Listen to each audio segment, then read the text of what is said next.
하나님 말씀 보겠습니다. 하나님의 말씀은 야고보서 1장 12절부터 18절 말씀입니다.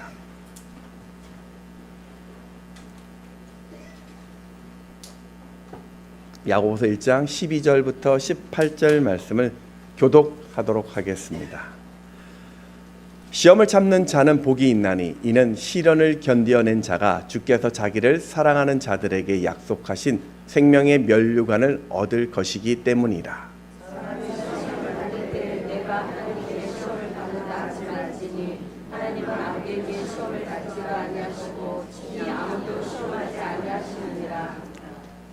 오직 각 사람이 사람을 받는 것은 자기 욕심에 끌려 미혹됨이니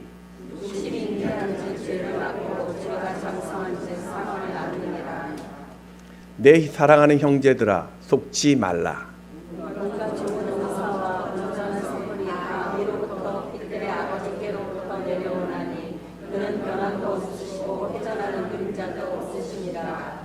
함께 읽겠습니다. 그가 그 피조물 중에 우리로 한 첫 열매가 되게 하시려고 자기의 뜻을 따라 진리의 말씀으로 우리를 낳으셨느니라. 아멘.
네, 오신 여러분 환영하고 또 축복하고 또 유튜브로 또 예배하신 여러분을 또 축복합니다. 여러분 교회 오면 항상 사랑합니다란 말 참 많이 하는 것 같아요. 그죠? 근데 사랑합니다란 말과 함께 뭐 요즘 보면 손으로 표시 많이 하죠. 사랑 여러 가지가 있더라고요. 저 때는 아마 이런 사랑이었는데 뭐 이런 것도 있고 뭐 이런 것도 있고 뭐 얼굴에 대고 이렇게 하는 것도 있고요. 여러 가지 있는 것 같아요. 자, 우리 옆에 계신 분한테 여러분의 손으로 표현을 해주기 원합니다. 사랑합니다라고 말씀하면서 자, 뭐 여러 가지 한번 해보십시오. 네, 사랑합니다. 쑥스러워하지 마시고 이 사랑입니다. 네. 네. 제가 청년이었을 때는 담임 목사님이 사랑합니다 하세요 하면 옆에 쑥스러워서 뭐 이렇게나 이렇게 이랬던 기억이 봤던 것 같아요. 자, 여러분 나무 그늘에 산 총각이라는 동화책이 있습니다. 이 한 마을에 욕심쟁이 부자가 살았고 이 사람은 한 번도 남을 도운 적이 없었습니다. 그 집 앞에 커다란 느티나무가 있었는데 여름이면 그 시원한 그늘 때문에 사람들이 그곳에 많이 모였습니다. 어느 여름날 한 총각이 일을 하다가 너무나 더워서 이 나무 그늘 아래서 낮잠을 자고 있는데 아니 이 부자가 와서 그 총각을 깨웁니다. 왜 남의 그늘에 와서 이 잠을 자냐고 호통을 쳤대요. 총각이 아니 그늘에 무슨 임자가 있냐고 따졌더니 이 주인이 이 부자 영감이 느티나무 주변에 있는 모든 땅이 다 자기의 땅이기 때문에 그 땅 안에 있는 이 느티나무도 내 것이고 그러니 당연히 나무의 그늘도 내 것이다 라는 논리였습니다. 총각은 하도 괘씸했지만 모른 척하고 그럼 그 나무 그늘을 자신에게 팔라고 합니다.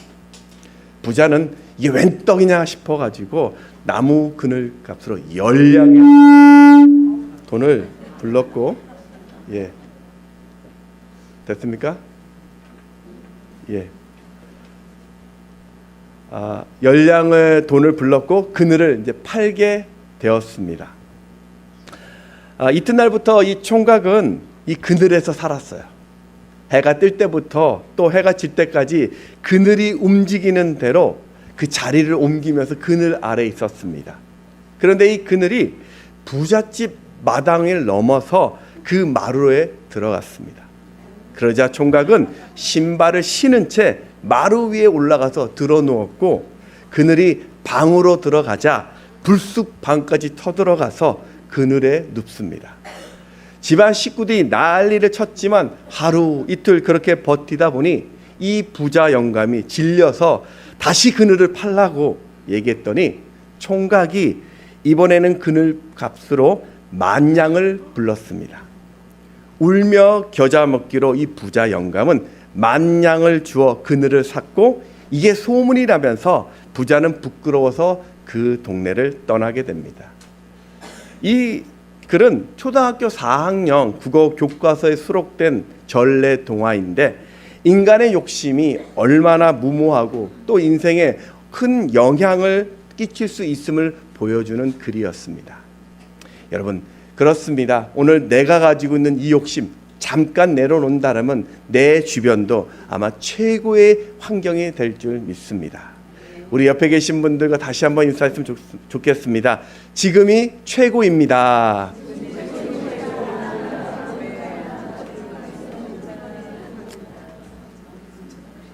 네. 지난 시간 우리는 모든 인생은 다 시험을 당하게 되는데 그 시험을 이상하게 여기지 말라. 너희가 기쁨으로 인내하면 그 시험이 너희를 더 성숙케 하는 지혜가 될 것이다 라는 그 말씀을 나누었습니다. 오늘 본문은 그 시험에 대한 이야기가 계속 이어집니다. 그렇지만 1절에서 12절에 보았던 그 시험과 오늘 본문 13절에서 18절에 나오는 이 시험은 그 의미가 다릅니다.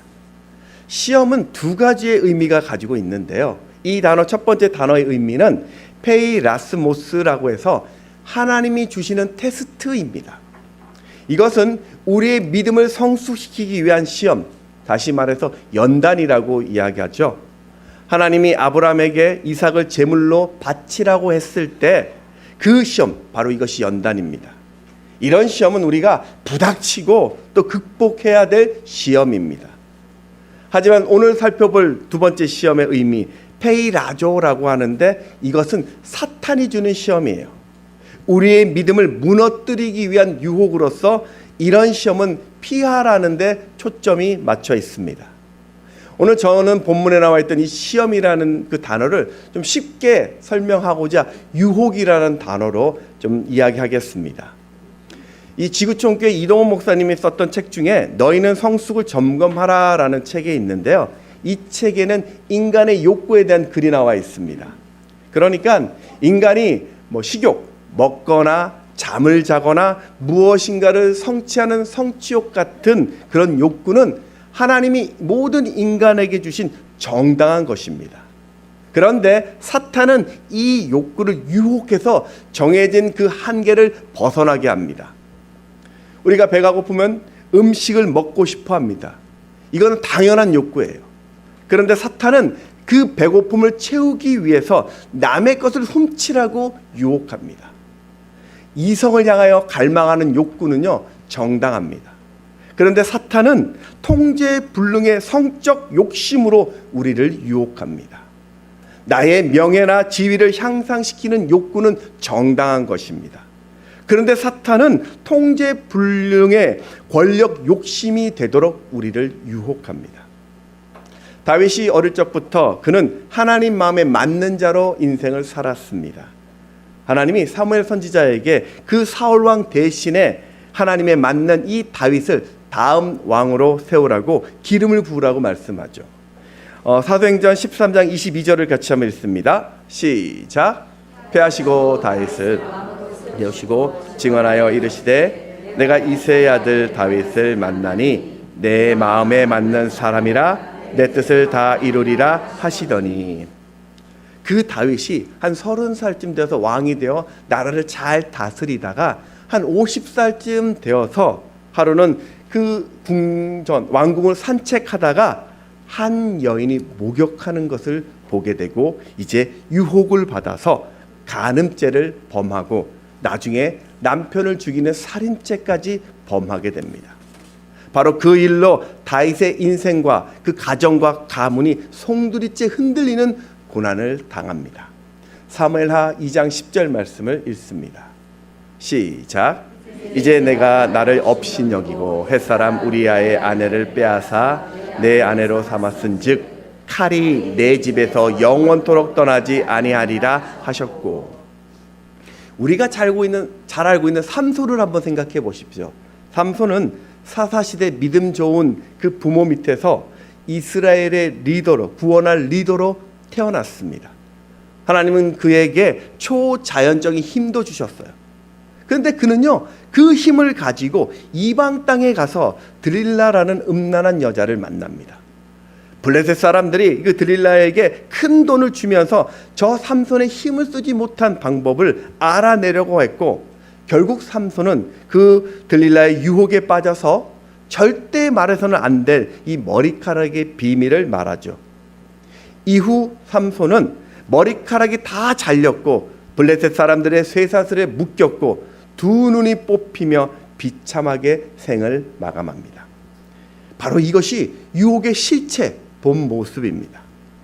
여러분, 하나님 마음에 맞는 다윗이 그런 큰 죄에 넘어졌다면, 또 사사로서 큰 능력을 받았던 삼손이 심각하게 타락했다면 우리도 그럴 수 있다라는 경각심을 가져야 합니다.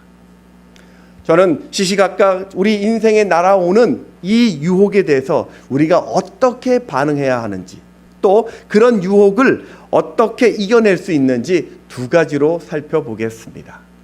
첫 번째는 단호하게 거절해야 합니다. 자, 우리 야고보서 1장 16절 말씀 읽어보겠습니다. 시작. 내 사랑하는 형제들아 속지 말라.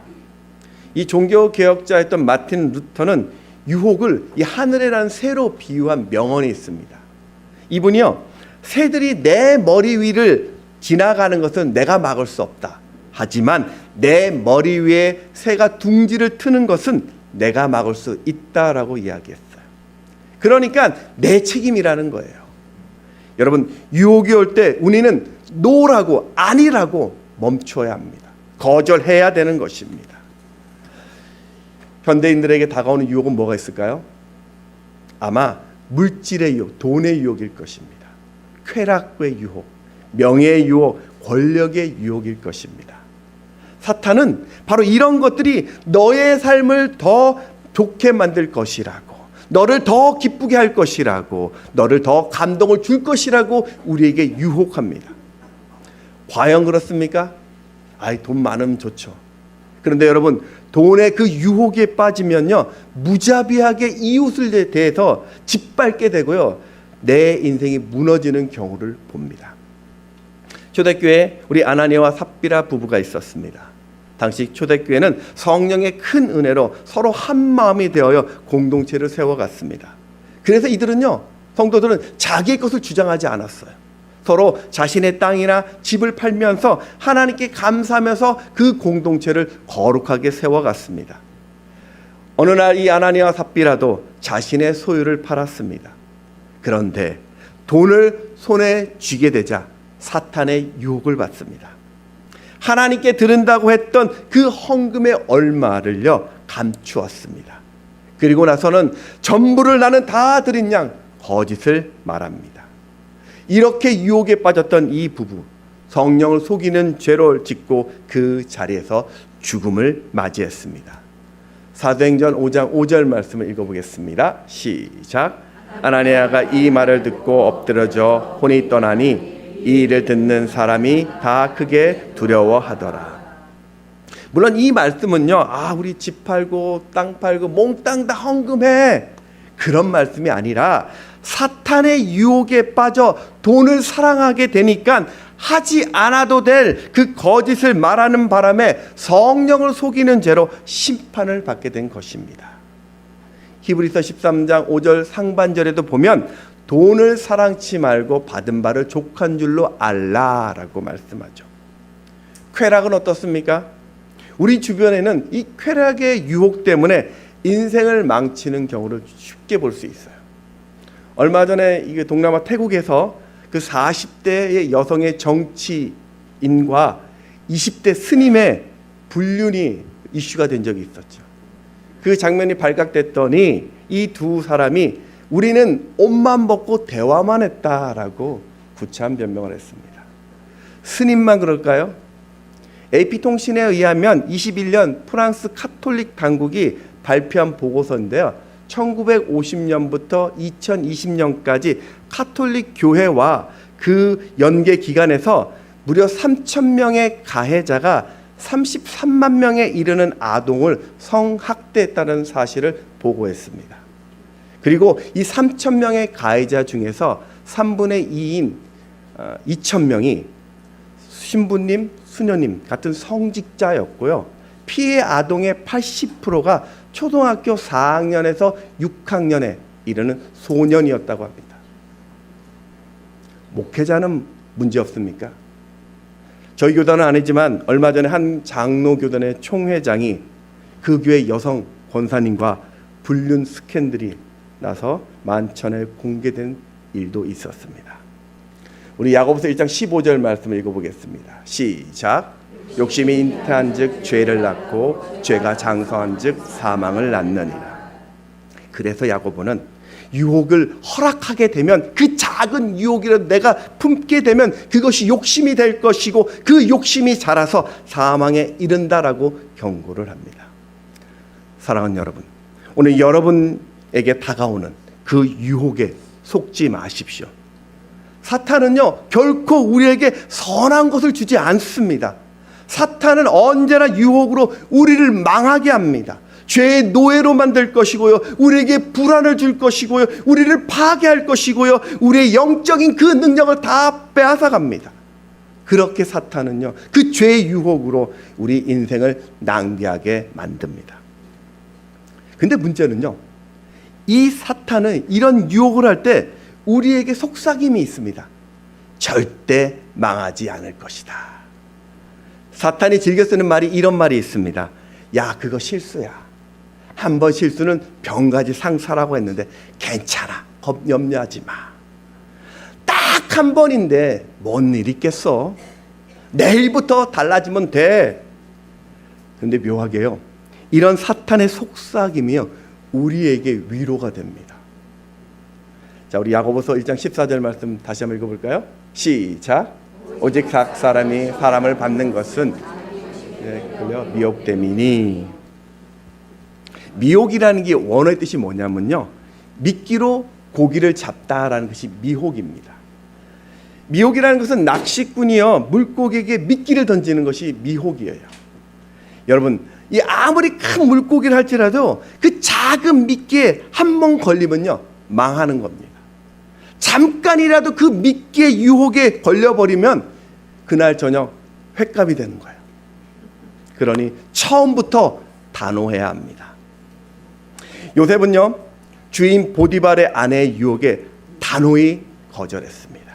그 대가로 그는 감옥에 갇히는 그 고생을 했지만 하나님은 그 감옥에서 요셉을 애굽의 총리로 훈련시켰고 이스라엘과 세상을 구원합니다.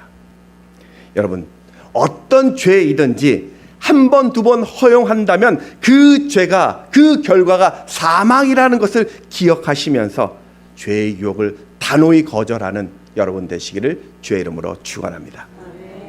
두 번째는요, 하나님의 선하심을 더 바라봐야 합니다. 우리 13절 말씀을 같이 한번 읽어보겠습니다. 시작. 사람이 시험을 받을 때 내가 하나님의 시험을 받는다 하지 말지니 하나님은 남에게 시험을 받지도 아니하시고 친히 아무도 시험하지 아니하시느니라. 지금 야고보는 유혹을 받을 때 야, 하나님이 너를 유혹하는 것이야 라고 그렇게 말하지 말라고 합니다. 왜냐하면 하나님은 빛이시기 때문에 어떤 어둠도 없습니다. 우리 요한일서 1장 5절 말씀 다시 한번 읽어보겠습니다. 시작. 우리가 그에게서 듣고 너희에게 전하는 소식은 이것이니 곧 하나님은 빛이시라 그에게는 어둠이 조금도 없으시다는 것이니라. 이 말은 빛이신 하나님이 빛의 자녀된 우리에게 절대로 죄를 던져주지 않는다라는 거예요. 때문에 하나님이 나를 유혹해서 죄의 구덩이에 빠지게 한다라는 말은요, 성경에 없습니다. 우리가 흔히 착각하는 것이요, 이 죄의 유혹을 하나님이 나를 유혹해서 이 테스트라고 생각할 때가 많습니다. 왜 하필 하나님이 다윗이 궁전을 산책을 할 때 그곳에 목욕하는 여인을 두었을까? 이거 하나님이 다윗에게 죄를 범하도록 지금 유혹한 거 아니야?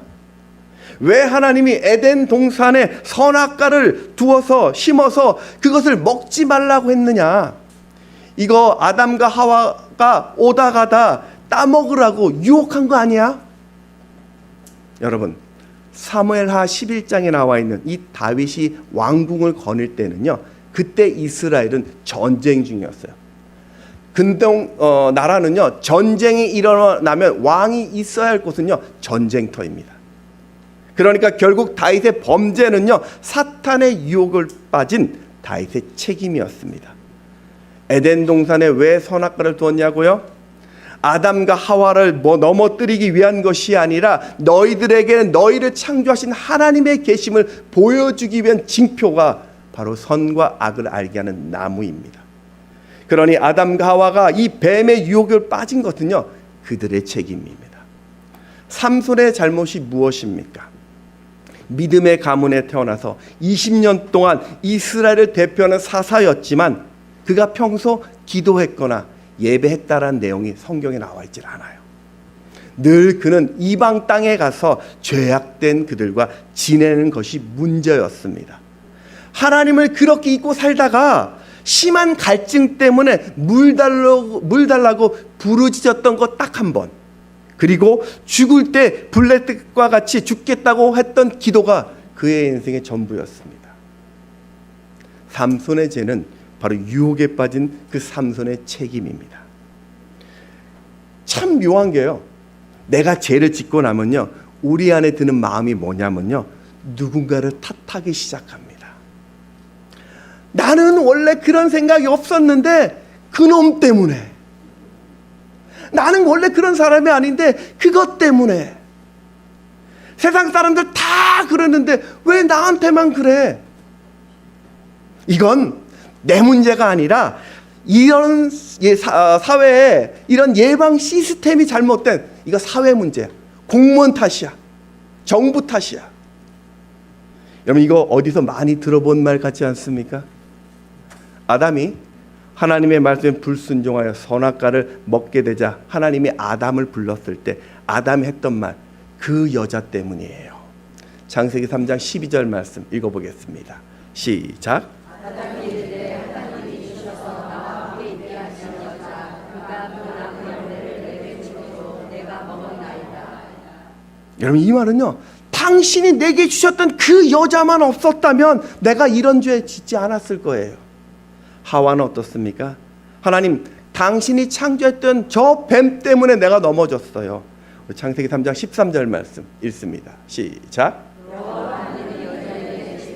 내가 어찌하여 이렇게 하였느냐? 여자가 이르되 뱀이 남을 꿰물어 내가 먹었나이다. 아멘. 예레미야서 17장에 보면요, 우리 마음은요 본질상 부패했다라고 정의를 합니다. 결국 우리 마음에는요 늘 죄를 향한 욕구가 있었고 그 욕구가 사탄의 유혹을 받아서 내가 죄를 짓게 되는 것이죠. 예레미야서 17장 9절 말씀에 보면 만물보다 거짓되고 심히 부패한 것은 마음이라 누가 능히 이를 알리오마는. 그러니 여러분, 하나님은 절대 우리를 유혹하지 않습니다. 그 말은 유혹을 이길 수 있는 유일한 방법은요 오직 하나님뿐입니다. 우리 야고보서 1장 17절 말씀, 이 중요한 말씀이니까 같이 한번 읽어보겠습니다. 시작. 온갖 좋은 은사와 온전한 선물이 다 위로부터 빛들의 아버지께로부터 내려오나니 그는 변함도 없으시고 회전하는 그림자도 없으시니라. 여기서 온전한 선물이라는 것은 영적인 축복뿐만 아니라 우리 삶에 필요한 그 모든 것들, 뭐 지혜라든지 치유라든지 방언이라든지 가르침이라든지 구제라든지 긍휼 같은 그런 모든 은사들을 다 말하는 것입니다. 메시지 성경에 보면 이 부분이 좀 더 우리에게 쉽게 다가오게끔 설명해 놨습니다. 한번 들어보십시오. 모든 바람직하고 유익한 선물이 하늘로부터 옵니다. 빛의 아버지로부터 폭포처럼 하염없이 내려옵니다. 그러니까요, 빛의 아버지 되신 하나님은 언제나 우리에게 좋은 것을 주시는데 폭포수처럼요 계속 우리에게 부어주신다는 말입니다. 여러분, 이것에 대해 세상은 어떤 소리를 냅니까? 세상은요, 야, 하나님을 믿지만 그것 가지고 부족하다라는 겁니다. 그래서 세상의 것을 더 채우라고 이야기해요. 그것부터 채우라고 이야기합니다. 하나님을 믿지만 너의 성과를 먼저 챙기라고 말해요. 하나님을 믿어도 되는데 그것보다는 네 손에 먼저 물질 손에 쥐라고 이야기합니다. 하나님을 믿어도 먼저 네가 힘을 가지라고 이야기해요. 여러분, 오늘 여러분은 누구의 소리를 듣고 계십니까? 여러분, 시시콜콜한 세상의 것, 그런 것 더하지 마시고요, 진짜 행복을 주시는 하나님을 더 우선하시기 바랍니다. 이 사하라 사막을 건너는 6가지 방법이라는 책이 있습니다. 이 스티브 도나휴라는 세계적인 컨설턴트가 쓴 책인데요, 이분이 20대에 이 자동차로 사하라 사막을 횡단하게 됩니다. 그때 했던 경험을 쓴 책이에요. 자동차가 가다가 푸슈푸슈라는 곳에 빠지게 됩니다.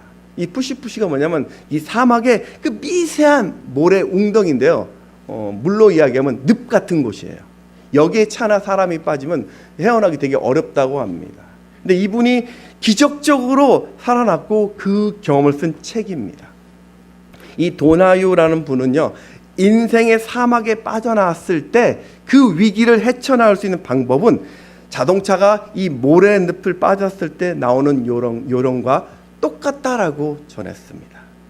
사람들은 이 차가 빠지면요, 저렇게 타이어 주변 흙을 막 파거나 아니면 엑셀을 더 세게 밟거나 아니면 사람들이 막 밀고 그러는데요, 그럴수록 사막의 차는요 더 깊은 모래 속으로 빠져들게 된다고 합니다.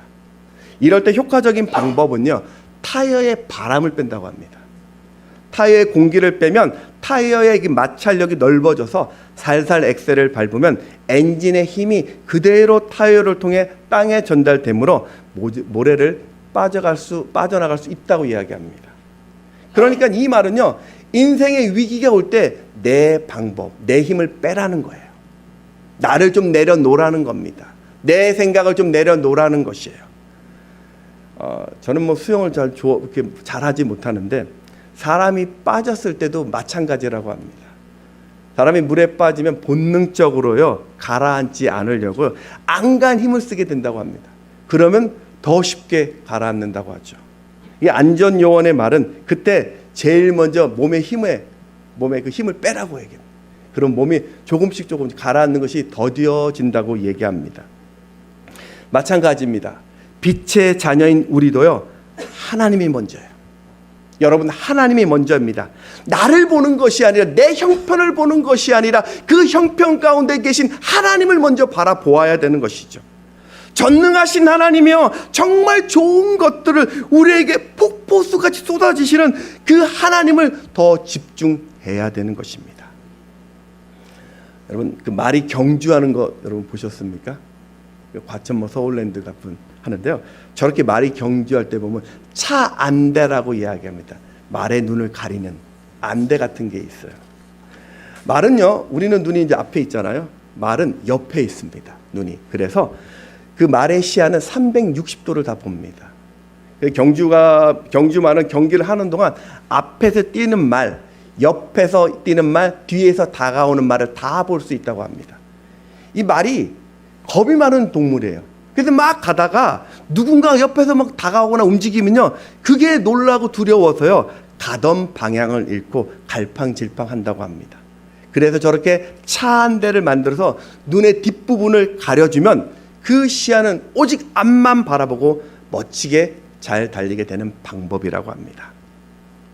여러분, 어떤 분들은 내가 이렇게 연약한데 과연 하나님이 나를 사랑하실까? 내가 이렇게 무너지는 인생인데 하나님이 나를 기억하실까? 내가 이렇게 초라한데, 이렇게 실패하는데 하나님이 과연 나를 도와주실까? 여러분, 그렇지 않습니다. 여러분에게 다가오시는 하나님은요, 언제나 변함이 없습니다. 하나님은요, 예수 믿는 여러분을 영원한 인자하심으로 이끌 것이기 때문입니다. 예레미야서 31장 3절에 보면 옛적에 여호와께서 나에게 나타나사 내가 영원한 사랑으로 너를 사랑하기에 인자함으로 너를 이끌었다 하였노라. 우리가 태양계 태양을 보면요, 태양은요, 지구 자전에 따라 비추는 빛의 방향이 달라지죠. 그래서 사물의 그림자가 변하고 생깁니다. 하지만 여러분을 향한 하나님의 선하심에는 그림자가 없습니다. 우리 야고보서 1장 17절 말씀 다시 한번 읽어보겠습니다. 시작. 온갖 좋은 은사와 온전한 선물이 다 위로부터 빛들의 아버지께로부터 내려오나니 그는 변함도 없으시고 회전하는 그림자도 없으시니라. 이 말씀은요, 불순종하고 배반하고 무너지는 인생을 살아도 그런 나를 버리시지 아니하시고 여전히 그 필요를 채워주시는, 좋은 것 주시는 하나님, 그분이 우리를 기다리신다는 겁니다. 하나님은요, 어떤 어려움 가운데서도 변함없이 여러분을 대하실 것입니다. 그러니 여러분, 너무 불안해하지 마십시오. 하나님 믿을만 합니다. 온전히 믿을만 합니다. 왜 하나님이 이렇게 할까요? 내가 잘나서요? 아니면 내가 다 대단해서요? 그게 아니죠. 내가 하나님의 자녀이기 때문입니다. 내가 빛이었기 때문에 그래요. 그래서 하나님은요, 우리가 세상 모든 유혹을 이기고 하나님께 드려질 첫 열매가 되길 원합니다. 우리 야고보서 1장 18절 말씀 같이 읽습니다. 시작. 그가 그 피조물 중에 우리로 첫 그리고 자기의 뜻을 따라 진리의 말씀으로 우리를 낳으셨느니라. 아멘. 이 세계적인 전도자였죠. 빌리 그레함 목사님이 평생 목회를 하시면서 이기기 어려웠던 3가지 유혹이 있었다고 합니다. 첫 번째는요, 상원 의원으로 출마하라는 공화당의 제안이요, 정말 힘들었다고 합니다. 두 번째 유혹은요, 공화당의 부통령으로 출마해 달라는 권유를 받았을 때였고요. 마지막 세 번째는 플로리다에 사는 세계적인 거부가 자신이 수백억 달러를 낼 테니 대학을 만들 거니까 그 대학을 좀 기독교 대학으로 좀 세워달라는 부탁을 받았을 때였다고 합니다. 그때 이 빌리 그레함 목사님은요, 나는 하나님의 복음을 전도하는 전도자입니다 라는 이유로 정중히 거절했다고 합니다. 여러분, 혹시 견디기 힘든 그 시련을 겪고 계십니까? 외로우십니까? 죄의 유혹에 사로잡혀 있습니까? 물질에 사로잡혀 있습니까? 쾌락에 빠지셨습니까? 중독에 빠져 있습니까? 탐욕에 묶이셨습니까? 분노에 갇히셨습니까? 그렇다면 그 자리에서 나를 연락하시는 하나님 앞에 나아가시기 바랍니다. 돈 사랑하지 마시고 하나님을 더 사랑하십시오. 쾌락 사랑하지 마시고 하나님을 더 사랑하십시오. 그 상처에, 그 복수에, 탐욕에 묶이지 마시고 그 마음에 하나님의 사랑을 채워보십시오. 우리 마음에 온 우주보다 더 크신 하나님이 채워진다면 그 사랑이요, 여러분 삶을 완전히 변화시킬 것입니다. 만일 여러분이요 하나님을 뜨겁게 찬양한다라면 그 순간 여러분은 이기게 될 것입니다. 여러분이 성령 하나님을 찾는 그 순간 거룩하신 성령님이 육체의 그 욕심을 뛰어넘게 하실 것입니다. 갈라디아서 5장 우리 16절 말씀 같이 읽습니다. 시작. 내가 이르노니 너희는 성령을 따라 행하라. 그리하면 육체의 욕심을 이루지 아니하리라. 사랑하는 여러분, 하나님의 사랑 그렇게 시시하지 않습니다. 우리 과거를 통째로 바꾸는 놀라운 힘이 있습니다. 시편 16편 11절에 보면 주께서 생명의 길을 내게 보이시리니 주의 앞에는 충만한 기쁨이 있고 주의 오른쪽에는 영원한 즐거움이 있나이다. 오늘 바로 이 시간 이후로부터 세상이 그 어떤 것과도 비교할 수 없는 이 충만한 기쁨, 이 영원한 즐거움을 빼앗기지 않는 여러분 되시기를 주의 이름으로 축원합니다. 말씀을 정리하겠습니다. 사랑하는 여러분, 유혹이 다가올 때 속지 마십시오. 그 작은 유혹이 나를 망하게 한다라는 사실을 기억하시면서 지금 당장 그 유혹을 거절하십시오. 두 번째, 유혹이 올 때 선하신 하나님을 더 바라보십시오. 우리의 미래는요 잘 몰라요. 우리는 잘 모릅니다. 그러나 우리가 아는 단 한 가지 사실은요, 그 선하신 하나님을 신뢰하는 자에게는 계속 좋은 은사와 선물들을 폭포수같이 부어주신다라는 하나님의 약속이 있습니다. 그러니 매 순간 성령 하나님과 친구가 되십시오. 매일 거룩하신 그 성령 하나님의 그 뜻을 구해 보십시오. 유튜브나 TV 리모컨 대신 성령 하나님 앞에 더 나아가 보십시오. 세상의 그런 이야기 대신에 성령 하나님과 노래해 보십시오. 우리의 연약함을 도우시는 성령님, 친히 우리를 위하여 간구하실 것이고 사탄의 유혹을 이기게 하시며 내 삶에 샘솟는 기쁨을 허락하실 것입니다. 우리 로마서 8장 26절 마지막으로 읽어보겠습니다. 시작. 이와 같이 성령도 우리의 연약함을 도우시나니 우리는 마땅히 기도할 바를 알지 못하나 오직 성령이 말할 수 없는 탄식으로 우리를 위하여 친히 간구하시느니라. 아멘. 여러분, 우리 인생은요 단 한 번밖에 없는 귀한 인생입니다. 그러니 세상 유혹으로 하나님께서 내게 주신 이 인생 낭비하지 마시고 주님과 함께 날마다 그 위대한 인생 사는 위대한 업적을 쌓는 여러분 되시기를 주의 이름으로 축원합니다. 우리 찬양하겠습니다. 기쁨